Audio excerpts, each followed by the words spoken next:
Армысыздар, құрметті көрермендер. 2024 жылдың 1 қаңтарынан бастап кәсіпкерлер тек қолма-қол ақша талап ете бастады. Қаржы министрлігінің мемлекеттік кірістер комитеті кәсіпкерлердің тек қолма-қол ақша қабылдау туралы талабына қатысты қазақстандықтардың шағымына пікір білдірді. 2024 жылдан бастап қазақстандықтардың мобильді аударымдарын тексеру басталды. Соған байланысты азаматтар кәсіпкерлердің тауарлар мен қызметтерді сату үшін онлайн төлемдерді қабылдаудан бас тартып, қолма-қол ақша талап етіп жатқанына шағымданып жатыр. Негізі мұндай талап заңсыз.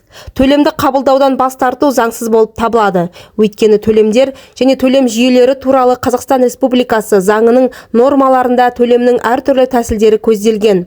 Банк картасы, QR немесе қолма-қол ақшамен 25 бап. Кәсіпкерлердің төлем карточкаларын пайдалана отырып төлемдерді қабылдаудан бас тартқаны үшін әкімшілік жауапкершілік қарастырылған. Бірінші рет ескерту.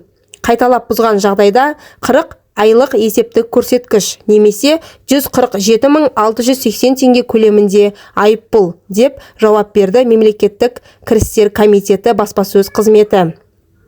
Онлайн немесе картамен төлемді қабылдаудан бас тартып жатса, мемлекеттік кіріс органдарына хабарласуға болады.